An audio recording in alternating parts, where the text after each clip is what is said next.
Mayang buntag mga suking tigpaminaw din sa DYSR 95.1 FM Dumaguete. Mao kini ang Cornerstone Believers Radio Program. Ako si Evangelist Jekin ug karong kabuntagon kauban nato karon si Teacher Faith, Evangelist Maven ug sa kanunay Dr. Faulkner Faith Mascardo. May buntag sa tanan. Mayong buntag, no? Atong i-greeta na natong mga kuyog dara Teacher Faith, kinsay ko ba nato dara ron? Yes, at this moment, ubay-ubay na tano, Evangelist Mav. We have Manasseh, Pastor Michelle, Pastor Jet, Pastor Esmeralda Mascardo,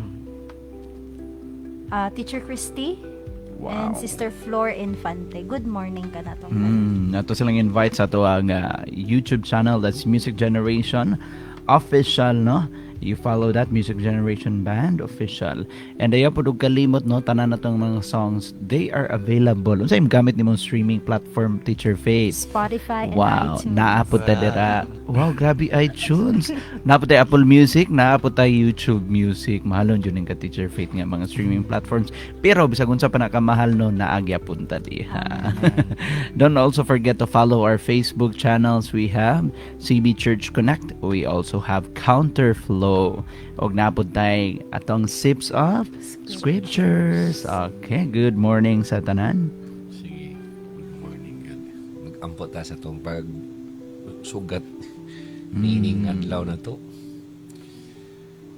Among langit nung amahan, dahang salamat sa imuhang pagkamaayo ug sa imuhang pagsabot sa tanan ng mga katawhan. Panlabaw sa tanan sa imuhang pagtulid kanamo, pagtudlo sa pagkinabuhi ng liwat nimo. We pray today magpadayon ng imuhang pag-divulge, pag-disclose sa tanan ng mga corruption sa nasod sa Pilipinas. And dili lamang kutob sa pag-disclose amahan. We also pray nga makabawi ang among economy. Yes. Dunay pag-prosper sa Dios nun nga pamaagi tabangi ang among mga national leaders. Hatagi usab og conviction ng tanan nga mga nagtrabaho sa government aron nga dunay kahadlok, dunay Dios nun nga pagtahod kanimo ga dili sa mga kumitog mga graft and corruption. Ug ang imong mensahe mo ay ma-treasure sa matag usa, matag Filipino. Salamat amahan nga imo kami gipasabot sa imong mga pulong ug tangtangaw sa pamahan ang mga pangunahon na ug mga prinsipyo ni ini nga nasod nga wala na align sa imong pulong. Salamat, koreksyonin kami, pasabta, i-comfort mi ning kabuntagon, inspire kami. Tanan nga mong kinahanglan naman sa moang physical, intellectual, emotional, and spiritual. Sulbara amahan naghanggip kami kanimo sa ngalan ni Kristo Jesus ug uban sa tabang sa Espiritu Santo. Amen. Amen. Okay, magpadayon ta mga higalaan, mga suking tigpaminaw ni itong programa na to. Nanata sa actually ato rang balikon ang passage nato. Kagahapon Ivan Mav, we talk about the power of intercession. Apan karon bisan og same ra nga passage chapter 8 verse 20 to 32, karon ang atong isgutan worship on God's terms. Ang pagsimba nga sumala sa mga termino sa Dios. May sigutag worshiping on God's terms, apili ang obedience, truth, and trust. But before that, palihog sa kong dritsog basa Teacher Faith diya sa Cebuanong translation, Exodus chapter 8 verse 20 to 32. Exodus chapter 8 verses 20 to 32 nag-ingon ang Cebuano. Unya ang Ginoo miingon kag Moises, ugma sa sayo sa buntag sugata ang hari inig adto niya sa suba ug sultihi siya. Kini ang gisulti sa Ginoo, palakta ang akong katawhan aron mag-alagad sila kanako. Kung dili mo sila palakton, pasidan-an ko ikaw nga magpadala ako og mga langaw nganha kanimo ingon man ngadto sa mga opisyal, katawhan og mga balay. Malukop sa mga langaw ang mga balay, sa mga Ehiptohanon bisan gani ang yuta sa ilang gitindugan. 22. Apan gilikay ko ang yuta sa Gosen, nga gipuy-an sa akong katawhan, aron kamasayod nga ako ang Ginoo maoy naghimo niining tanan. Lainon ko ang akong katawhan gikan sa imong katawhan, kining milagroha mahitabo ugma. 24. Gihimo kini sa Ginoo ug ang bagang panon sa mga langaw, nanulod sa palasyo sa hari ug sa mga balay sa iyang mga opisyal. Mikatap kini sa tibuok yuta sa Ehipto ug nadaot ang nasod tungod sa mga langaw. Unya gipatawag sa hari si Moises ug si Aaron ug giignan siya, sige, paghalad kamo ngadto sa inyong Dios, apan dinhi lamang sa sulod sa Ehipto. 26. Si Moises mitubag, dili matarong ang pagbuhat sa ingon kay ang among ihalad ngadto sa Ginoo nga among Dios mga mananapman nga hugaw alang sa mga Ehiptohanon. Kung maghalad kamig mga mananap nga giilang hugaw sa mga Ehiptohanon ug makakita sila sa among paghalad, batuon kami nila. 27.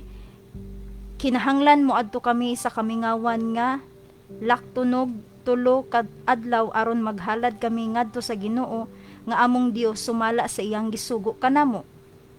Ang hari miingon, paadtoon ko kamo sa kamingawan aron paghalad ngadto sa Ginoo nga inyong Dios, kun dili kamo magpalayo. Pag-ayo, iampo ako. 29. Si Moises miingon, iniglakaw nako, magampo ako sa Ginoo nga ugma wad-on niya ang mga langaw gikan kanimo sa imong mga opisyal ug sa imong katawhan, apan ayaw kami limbungi, pag-usab ug ayaw napugni ang mga tawo sa paglakaw aron paghalad ngadto sa Ginoo. 30. Mibiya si Moises sa hari ug nagampo siya sa Ginoo.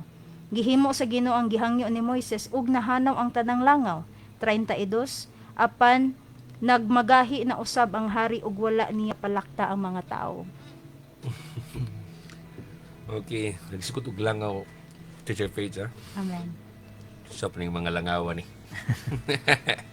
Bitaw ang mga langaw sa Egypt, symbolism na sa flies in Egyptian culture, symbol of decay and chaos. Kana kay padalan sila sa Ginoo, wa sila kabantay ba nga spiritual eh. Nagkalata na sila, nagkasamok na sila. Flies, especially in the Nile Delta environments, were associated with filth, decay, and sickness. And this made them a general symbol of chaos and nuisance. Protection pod na siya through symbols. Despite the negative nga associations, ang Egyptians pod na po sila tinuuhan ibon ma'am. The Egyptians also use symbols of flies in protective context. For example, kanang certain nga spells nila and amulets invoke protective powers to ward off disease and instability. So, ang tanan nga mga associated nga mga Diyos, so kanang mga mananap nga like dili mananap ng Nile River, like frogs, mga gnats, mga langaw na ang ganay koleksyon sa mga tinuuhan sa mga kuan di ba sa mga Egyptians. Mo na rason nga kanang tanan ipanggamit po sa Ginoo, isaplag na po silang naong ba. Ihampak sa naong nila. Apan mo makita diya nga na yung mga nanantay moment nga nisugot na si Kuan, si Paraon nga buhian na ang mga katawan ng mga Israelites.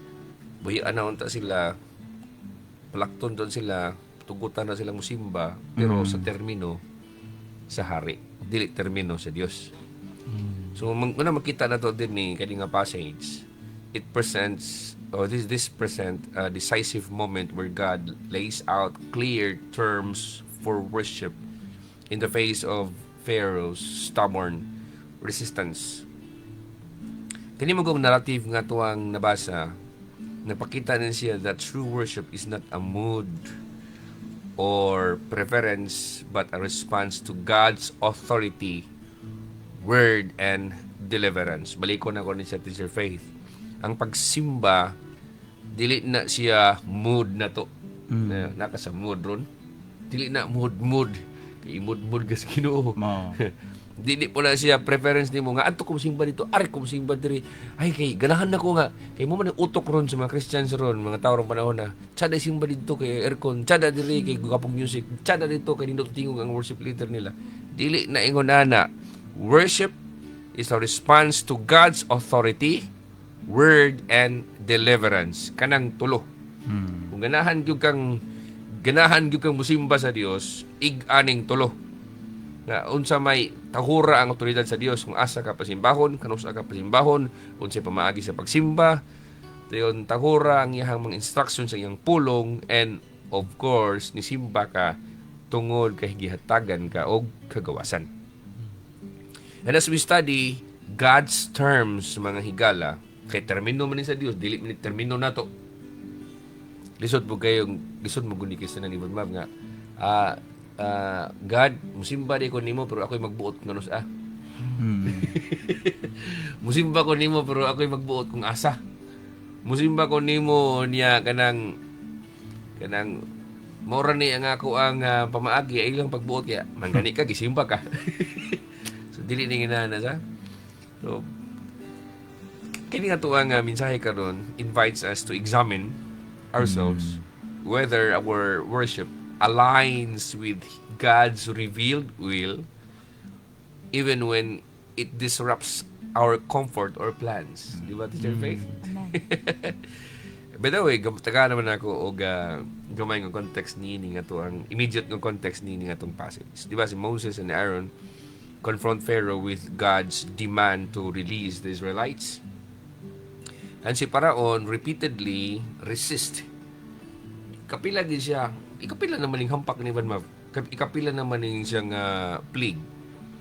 Gikan sa Nile River, hangtod dito sa frog, sa nuts, na napoy, flies, mga langaw. dapat. And repeatedly, tagay, maro-maro gini si Paraon. And God administers a sequence of plagues that escalate in seriousness. Kung imo lantawon siya, kung nagkagahi ka, mapagrabihon po sa Dios ang iyang mga patilaw ni mga paghampak nimo ba. Ngano magkana magkahinayo, dapat magkana magkusog. Kung sagpaon ka, kung masagpaan ka sa Dios, unang sagpa hinahinay pa to. Hantod ikaduha ni kusog-kusog na.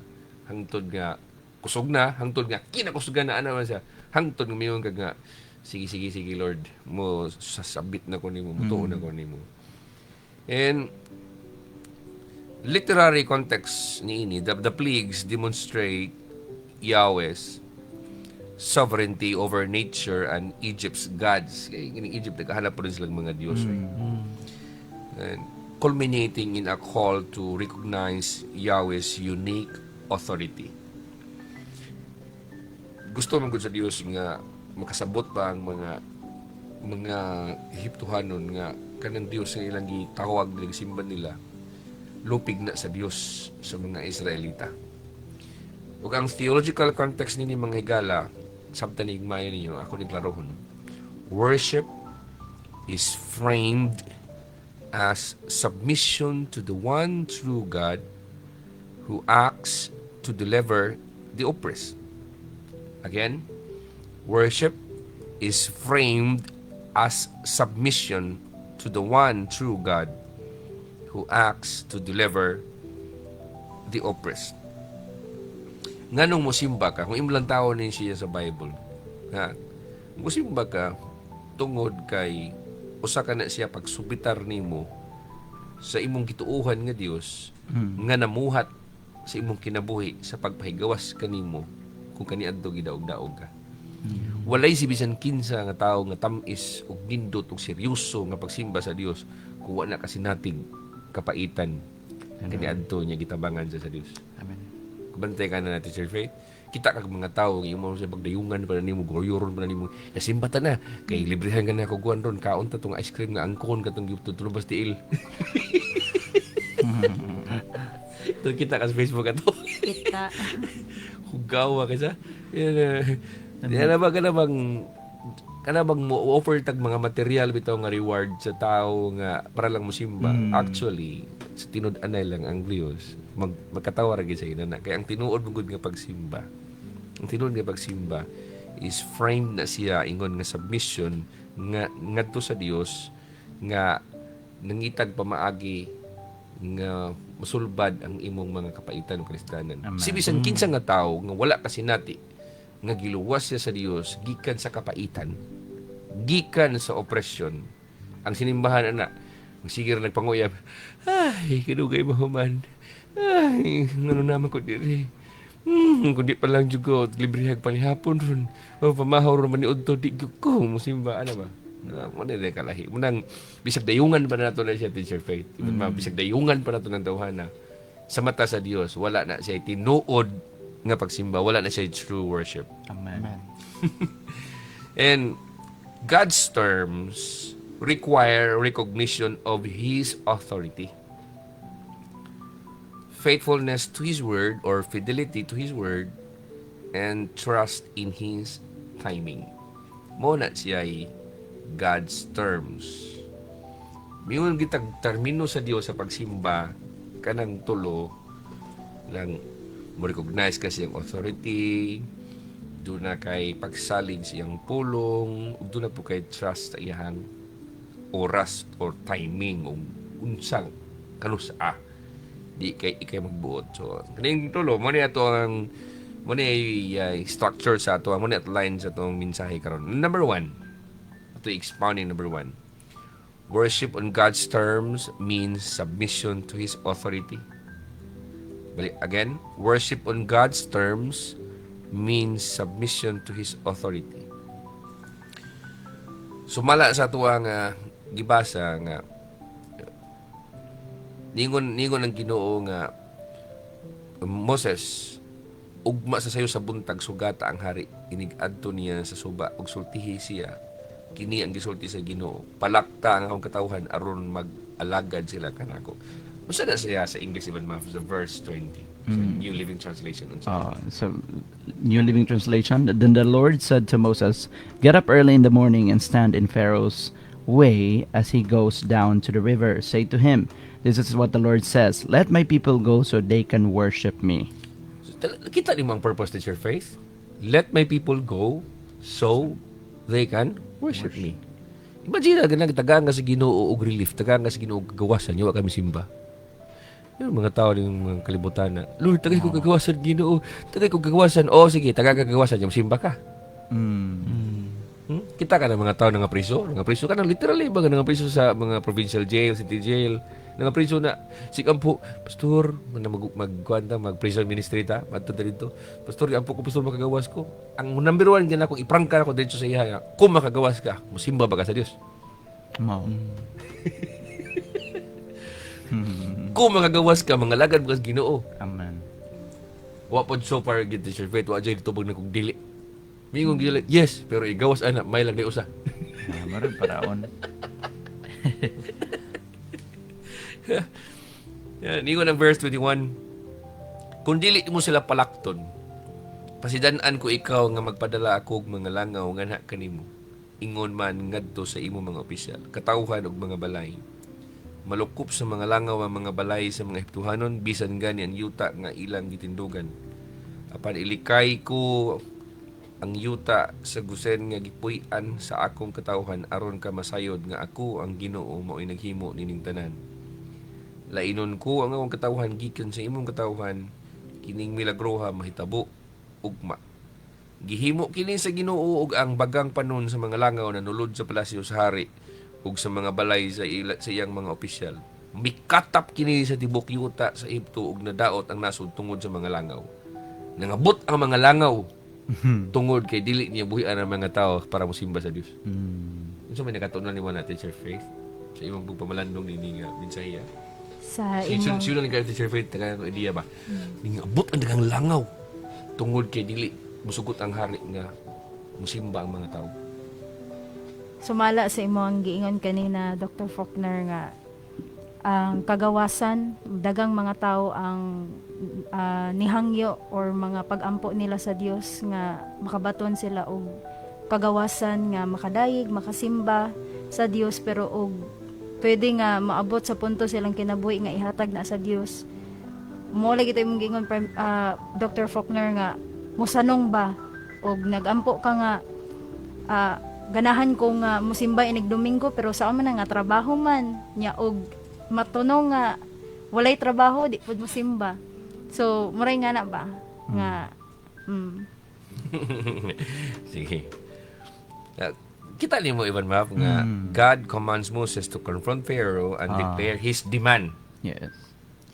Ang demand ba nga pabuhian ng mga tao, di ba ra bagyug unsay magbuhian? Ano bang ingon bitakas hari bitaw nga kanang palaktami. Noon sa man kay kuan sick leave or vacation leave. Leave sa mi sa among kahago sa Egypt. Di ba gyud kanang ingon na ba nga musimba mi. Oo. Kumantay mo na, kisa magkunong boss sa company, nailan ninyo nga, kanang ma-absent ko, at naugma, kay musimba ko, mayroon gina nga, leave ko, kay kuan, ay, bislango, gilantan ko, lain akong lawas, ano. Talagsara kayo ng mga company nga malipay, nga mayroon ka, sige. Mo absent ka, kay musimba ka, oo. Murag daghang paraon ba sa itong panahon? Mo lagi. Daghang paraon sa itong panahon kay agresyo, Diyos nun na kini siya. Kuyawan na sila mga Diyos nun kasinan. Pero timan nga ang sovereign mo ang Diyos. So if makasabot ka nga the plagues function as signs of divine sovereignty, not human invention. Hindi magipoy tao nag-imbento ani kadaghan namang langaw ning may nabaglangaw naraso sa ka barangay langaw tibuok nasod kadako ng Egypt. Yung tibuok nasod sa Egypt except sa Goshen, sa province sa region sa Goshen nga mooy wala maatakihag ng langaw. Usa ka na siya kasinyalis sa Dios non nga gahom or sovereignty. And kinahanglan makasabot mo nini mga higala nga true worship begins with recognizing God as the supreme authority over heaven and earth. Ang tinuod nga pagsimba nagsugod kana siya sa pag-ila nga ang Dios mao'y pinakalabaw ug otoridad ibabaw sa langit ug sa kalibutan. It is not worship when we bend God to fit our preferences, Amen. but when we bow to His prerogatives and purposes. Na kay madugang na Evan Maf? Kung nakuha rin mo, akong balikon. It is not worship when we bend God to fit our preferences, but when we bow to His prerogatives and purposes. Ang pagsimba, ang tinuod yun nga pagsimba sa Dios mga kaigsunan, dili na kuan lang tungod kay ni-decide na ta kay convenience sa ato ang end, no? Ang pagsimba gyud nato sa Dios dili na kay naratay bakante nga panahon or maayo ra ni nato ning adlaw, no? Ang pagsimba sa Dios ang tinuod gyud na nga paghatag og pagtahod kay ang Dios adunay sovereignty, authority sa imong kinabuhi o sa ato pang nakita diri no atong nadunggan ganina ang pagpugong ni Paraon sa pagsimba sa mga tao, it caused adunay mga plagues nga nahitabo, no. Usa po na ka kaning it's very symbolic para nako Dr. Faulkner, no, kay with the lack of kanang pagsimba ang tao murag na siya kaning langawon ba ay physically, no, dili physically siguro, no, pero spiritually ba there's a certain decay that happens to a person. Kung saan na-relate sa katong meaning ganinang gihatag ni Dr. Faulkner nga ang langaw it's a symbol of decay. Ang tawong dili na gyud kasimba nga tinud-anay sa Dios, Decay and chaos. Yes, there's decay and chaos. Yeah. So, lain na kayo sa Teacher Faith sa nga kanabang Lord, musimba ko nimo Ginoo basta tagaan ko nimo ni ani. Lord, musimba ko basta karong adlaw Ginoo na ayaw na buhata higala. It is not worship when we bend God. Ang Dios na mo imuhang imuhang payukoon sa imong gusto nimo. Bali na siya. Ang tinuod nga pagsimba is nakabase na siya sa termino sa Dios. It means submission to His authority. So, kilang when we bow to His prerogatives and purposes, unsa may tuyo nimo Lord? Unsa may imuhang kubuton? So, pamalandong gira good example tagam na kay idea kanang namang ang barko, di ba? Musunod man na siya sa Timon. timon sa order sa kapitan. Ito na. Bisa bagdagang yung storms diya, bisag grabe pa nagkusog kayo sa mga unos. Ang barko musunod na siya sa kapitan, sa order sa captain. Sama po sa pagagyan na nga ang worship follows God's lead even in unsettled waters. Nga di ay ugwa ka kadimao ni mo diya umingon ng Ginoo. Kani mga tawhana literally Teacher Faith balit kani mga tawhana wala sila freedom. Sa tinud oray adlaw-adlaw sila kinabuhing walay freedom kayo. They were all slaves. Mga ulipon sila sa Egypt, Teacher Faith. Deo ningon ang Dios Moses ingna si Paraon nga palaktang ako mga katawhan kay pasimbahon nako sila.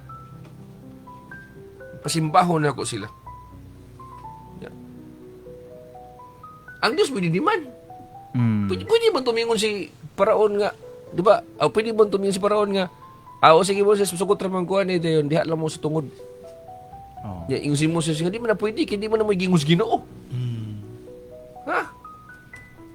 So, second nga point din itong message mga higala, worship on God's terms demands alignment with His Word.